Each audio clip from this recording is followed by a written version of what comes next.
Aaron Glenn has spoken out about recent happenings with the New York Jets, sending the message that this will not be tolerated as things have to improve before week 5, and we got to break this down. What's up, guys? I'm Matt Long. Welcome to Jets Digest. Before we get into the video for today, only 30.7% of viewers are subscribed to the channel, so if you're not subscribed, please take a second, hit that subscribe button. But let's get into the news for today. After watching 60 minutes of sloppy football, New York Jets coach Aaron Glenn ripped into his team with a locker room rant that was heard in the adjacent media room. Glenn was hot, and understandably so. So last night was horrible versus the Miami Dolphins. Aaron Glenn yelling at the Jets so much that it can be heard directly through the wall. It's nice to see that Aaron Glenn is getting on these guys in a way that Robert Saleh wasn't, but through 4 weeks, it doesn't even seem like the yelling is having an effect. It doesn't really feel like the things that he's doing is even making a difference. If we look at the penalties per game so far, the New York Jets are the 23rd, they have the 23rd least penalties in the league. That's on the bad side. You want to be number 32 is the most penalized team in the league. Number 1 least penalized team in the league. New York Jets slot in at 23. Almost to the bottom of the league with 8 penalties per game. And that's a problem because if we look at last year's stats, it was almost just as bad. Last season in 2024, the New York Jets finished with 8.1 penalties per game, dead last in the NFL. Now, if we are comparing these two stats, we can see that with the smaller sample size, the numbers are higher right now. So we should be a little bit better penalty-wise as we get more data points and the New York Jets play more games. But, I mean, 8.0 to 8 from 0.1 less penalties per game is just not an improvement. We knew last season penalties was the biggest problem, and we thought that once Aaron Glenn came in, one of the number one things he said he was going to do was they were going to play clean, they were going to play physical, and they were not going to make dumb mistakes. But here they are. We have guys diving on Miami Dolphins players far after the play. For whatever reason, it's a penalty on us, but when they do it to our starting tight end Mason Taylor on our 2-minute drill at the end of the game, it doesn't count against the New York Jets for some reason. But we can't control how the referees are going to call the game. All we can do is adjust to the way they are calling the game and put ourselves in the best position that we possibly can to succeed. And currently, this New York Jets is just not disciplined enough at all. I mean, this was absolutely crazy to me. I could not believe the stat that this team was only 0.1 penalties per game better than they were last season. But if you watch it, it really doesn't feel like there's been any improvement at all when it comes to the penalties. Aaron Glenn had more to say when it came to this issue. Coming from ESPN, Glenn said he knew it would be a difficult challenge, rebuilding a perennial loser. He insisted that he's not wavering. He said, "My confidence is not going to wane, not one bit. We are not going to waver on the things that we've been talking about, how we got to win games. We just got to do a better job of doing those things." So yes, it was going to be tough. I understand that. And we are going to continue to work to get this thing turned. Now, I'm always one to preach patience, just it's only 4 weeks. It's not the whole season. It's going to take time for Aaron Glenn to instill a culture. What scares me the most about this team is the things that we expected Aaron Glenn to be able to change quickly are not changing. The penalties are still a horrible problem. The plays are taking too long to get into the huddle still. The false starts. I don't know how this team can have so many pre-snap penalties with whether it's Garrett Wilson who's not lined up on time, just illegal shifts, in the formations not being legal. That's stuff that's just indicative of a team that isn't coached well enough. And I hate saying that because it's the exact same things that we were saying last year. And we were saying that there are 2 things that we have to determine this season to be a successful season. It's not based on wins and losses. I see people in the comments, they're like, "Oh, your record is what you say you are." So what? So what? Of course the team's bad. If you expect this team to be good, I don't know why you would ever think that. The way the New York Jets win this season is by determining that Justin Fields is their franchise quarterback and that Aaron Glenn is the head coach going forwards. So far, Justin Fields has struggled greatly passing the ball. He's a little bit better than he was from Pittsburgh and from Chicago, definitely. I see some people who are convinced that he is the franchise quarterback. I mean, I don't know how you could be convinced of that.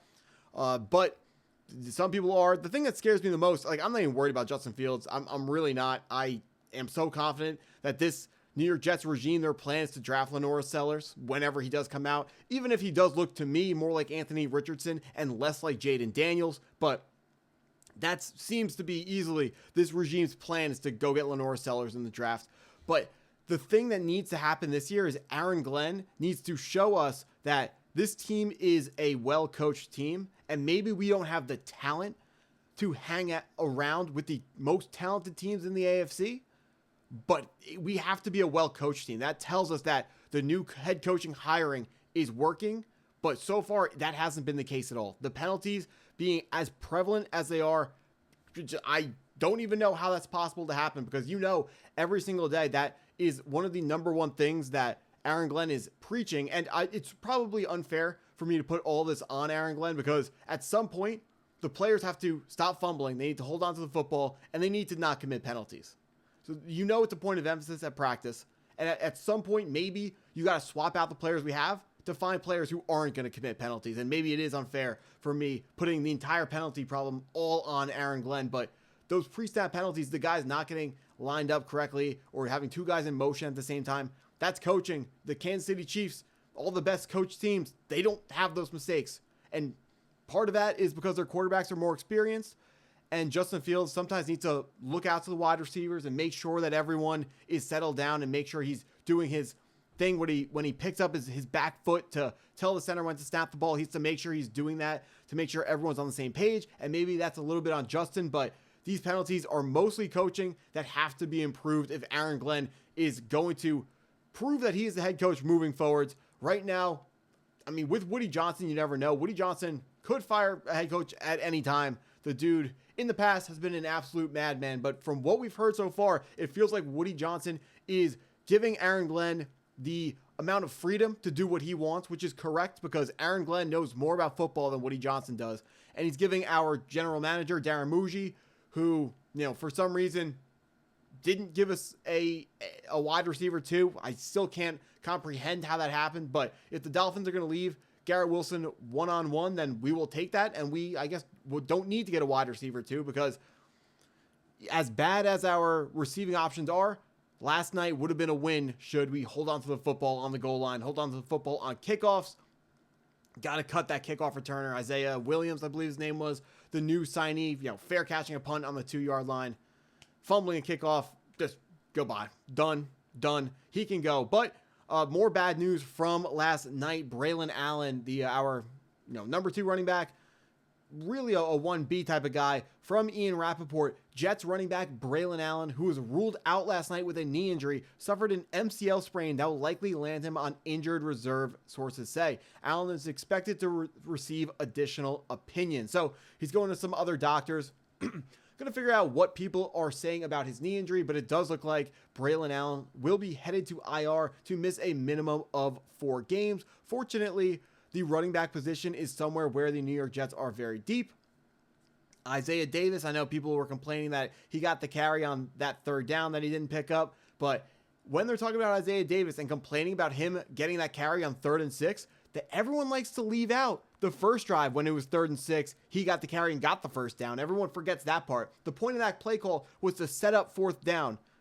It's that play needs to get at least 1 or 2 yards. That was on the players, or maybe it wasn't like a good run scheme. Like, I didn't watch the play over and over again, but the point was to go for it on 4th down. Everyone's saying, oh, that was the worst play of the night. No, it wasn't. It absolutely wasn't. It worked earlier that game. Maybe you shouldn't have gone back to it 2 times in a row, but no one said that. Everyone just went hindsight 2020. They forgot about it when it worked and ragged on the coaches when it didn't work. There are plenty of things to be annoyed at this Jets coaching staff for. The play calling on offense is not the problem. I actually really do think our new offensive coordinator, Tanner Engstrand, I forgot his name for a second, do think he's doing a solid job, and he's so far the best of the 3 coaching hires with Wilkes, Glenn, and Tanner Engstrand himself. I do think he is putting Justin Fields in. He's calling an offense where Justin Fields doesn't have to do everything himself. The run game is helping him out a lot. Would love to see more drives like that first one against Miami, minus the fumble, where we run the ball to protect Justin Fields, where he doesn't have to throw the ball. I think he only had 1 attempt on that drive. That's what we're looking for when you have a quarterback who struggles to pass the ball. Whoever is a quarterback, whether it's Justin Fields or someone else, Aaron Glenn wants a running quarterback. That's why, Lenore Seller seems like the obvious apple of the eye of our general manager and head coach right now. The problem is, I don't even think that guy's going to come out of college this year. So if he doesn't come out of college, what's the plan at quarterback? Justin Fields would have a second year on his contract. If they want to run it back with him and wait for Lenore Sellers another year, I could absolutely understand that. But right now it looks really bad, as I'm sure I don't have to tell anyone watching this video. Hopefully it gets better. All we can do is hope. One thing about Jets fans, we are a very hopeful bunch. Hopefully it gets better. Please hit that like button, hit that subscribe button. Go Jets.